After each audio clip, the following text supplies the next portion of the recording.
Hi అండి, అందరికీ నమస్తే. Welcome to Subhash journalist. ఆ సీనియర్ రాజకీయ నేత, మాజీ మంత్రి పూలు అమ్మిన చోటే కట్టెలమ్మాల్సిన పరిస్థితి వచ్చేసిందా? ఎంతో గొప్ప వెలుగు వెలిగి తన కనుసైగలతో ఉమ్మడి జిల్లాను శాసించిన ఆ నేత ఇప్పుడు తన సొంత నియోజకవర్గంలో పట్టు కోసం ఆపసోపాలు పడుతున్నారా? అష్ట కష్టాలు పడుతున్నారా? చివరికి చిన్న చిన్న పనులు కూడా కాకపోవటం, తన ఫ్లెక్సీ పెట్టుకునే పరిస్థితి కూడా లేకపోవడంతో తీవ్ర దిగాలుతో ఫుల్ ఫ్రస్ట్రేషన్లో ఉన్నారా అంటే అవుననే చెప్పాలి. ఆ నేత ఎవరో కాదు, ఉమ్మడి ప్రకాశం జిల్లాకు చెందిన మాజీ మంత్రి, సీనియర్ నేత బాలినేని శ్రీనివాసరెడ్డి గారు.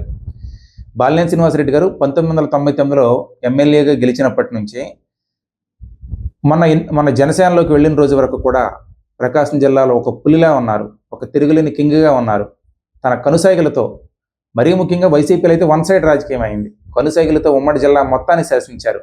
ఉమ్మడి ప్రకాశం జిల్లాలో 12 ఎమ్మెల్యే సీట్లుంటే 12 ఎమ్మెల్యే సీట్లోనూ తన అనుచరులు తనకు కావలసిన వాళ్ళనే పెట్టుకున్నారు. తన అక్కడ జగన్ గారు చిన్నాన్న వైవి సుబ్బారెడ్డి లాంటి బలమైన నేత ఉన్నప్పటికీ కూడా జగన్ గారు వాసు గారికి ప్రయారిటీ ఇచ్చారు. ఎంత ఆప్యాయతతో చూసుకునేవారంటే జగన్ గారు బాలినేని శ్రీనివాస్ గారిని వాసు మామ, అక్కడ 100 మంది ఉన్నా, 10 మంది ఉన్నా, 15 మంది ఉన్నా వాసు మామ అని ఎంతో ముద్దుగా ఆప్యాయతతో పిలుచుకునేవారు. అంత ప్రయారిటీ ఇస్తే ఈరోజు బాలినేని శ్రీనివాసరెడ్డి గారు జగన్ గారిని విస్మరించి పక్కన పెట్టేసి, అది కూడా పార్టీ ఓడిపోయినప్పుడు, పార్టీ ప్రతిపక్షంలో ఉన్నప్పుడు ఆయన ద్వారా ఆయన చూసుకున్నారు. సరే, చిన్న చిన్న గ్యాప్ అనేది ఉంటుంది, చిన్న చిన్న కోపతాపాలు ఉంటాయి. ఉన్నప్పటికీ కూడా అంత లైఫ్ ఇచ్చి తనని ఎంతో ఒక ఉన్నత స్థానానికి తీసుకెళ్ళినటువంటి జగన్ గారిని బాలినేని వాసు గారు నిర్దాక్షిణ్యంగా పక్కన పెట్టేశారు.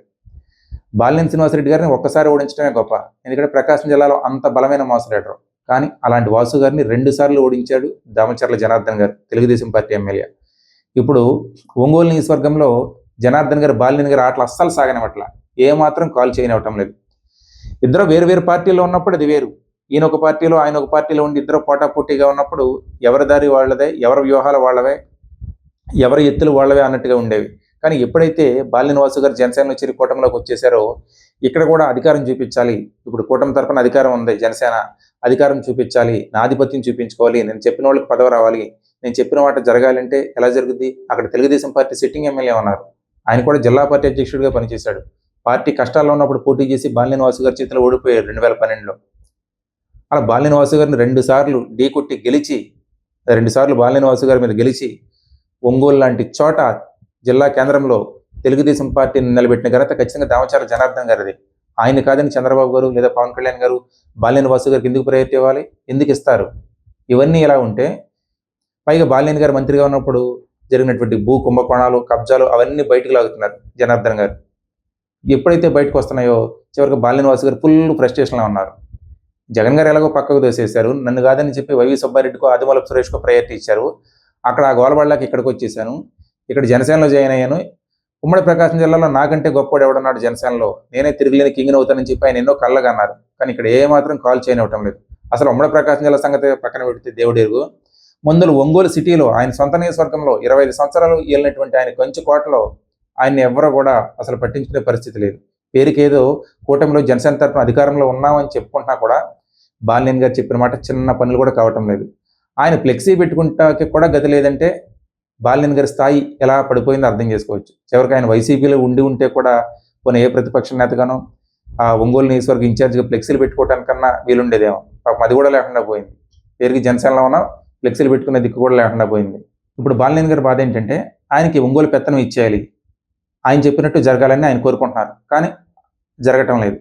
ఇవన్నీ ఇలా ఉంటే కనీసం వచ్చే ఎన్నికల్లో ఆయనకి ఎమ్మెల్యే సీట్ వస్తుందంటే వచ్చే పరిస్థితి లేదు. ఉమ్మడి ప్రకాశం జిల్లా మొత్తం మీద జనసేన ఒక్క చోట పోటీ చేసినా కనీసం ఆ ఒక్క సీటు బాలినేని గారు తీసుకుందామని అనుకున్నా కూడా ఒంగోలు దక్కే పరిస్థితి లేదు. ఆయన వెళితే ఏ దర్శో ఏ గిద్దలూరు పోవాలి తప్ప ఒంగోలులో ఆయనకి ఎట్టి పరిస్థితిలో సీటు రాదు. ఖచ్చితంగా జనార్దన్ గారికే వస్తుంది. బాలినేని గారి కల్చర్లు ఎలా ప్రచారం చేసుకుంటున్నారంటే జనార్దన్ గారిని కందుకూరు పంపించేస్తారు, ఖచ్చితంగా ఒంగోలు మాదే అవుద్ది, ఒంగోలు నుంచి బాలినేని శ్రీనివాసరెడ్డి గారే పోటీ చేస్తారని చెప్పి పగటకల్లో బాగా అంటున్నారు. అది జరగని పని. ఒకవేళ అక్కడ టీడీపీ కేడర్ కూడా బాలినేని గారికి ఎంత మాత్రం సపోర్ట్ చేయదు, అది 100% నిజం. ఒకవేళ జనసేన నుంచి పోటీ చేసినా బాలినేని శ్రీనివాసరెడ్డి గారు బాగా ఉక్కపోత గురవుతున్నారు జనసేనలో. అప్పటి వరకు ఉంటారా, ఈ ఉక్కపోత తట్టుకోలేక వేడెక్కిపోయి బయటికి వెళ్ళిపోతారా అన్నది కూడా చూడాలి. వెళితే గెలితే మళ్ళీ ఆయన వైసీపీకే వెళ్ళాలి. వెళ్ళినా కూడా అక్కడ వైవి సుబ్బారెడ్డి గారు జిల్లా వైసీపీ కేడర్ అంతా కూడా బాలినేని గారు మనకు వద్దు, ఆయన బయటికి వెళ్ళిపోయి మంచి పని చేశాడు వద్దని చెప్పి ఇప్పుడు చాలామంది జగన్ గారి మీద ఒత్తిడి చేస్తున్నారు. సుబ్బారెడ్డి గారి లాబింగ్ అయితే చాలా గట్టిగా పనిచేస్తుంది. బాలినేని గారిని తిరిగి పార్టీలకు తీసుకోకుండా సుబ్బారెడ్డి గారు సర్వశక్తులు ఒడ్డుతారు, అందులో ఎలాంటి సందేహం లేదు. జనసేనలో ఉండాలంటే కుక్కబాత ఎక్కువైంది, ఉడికి ఎక్కువైంది. అంటే కనీసం ఒక సీటు కూడా లేని పరిస్థితి పోటీ చేయాలంటే. ఒంగోలు ఎలాగో రాదు, వెళ్తే ఏ గిద్దలూరు దర్శి వెళ్ళాలి. అంటే ఇవన్నీ తట్టుకోలేక ఓ పక్కన జనార్దన్ గారు కుంభకోణాలు కబ్జాలు బయట పెడుతున్నారు.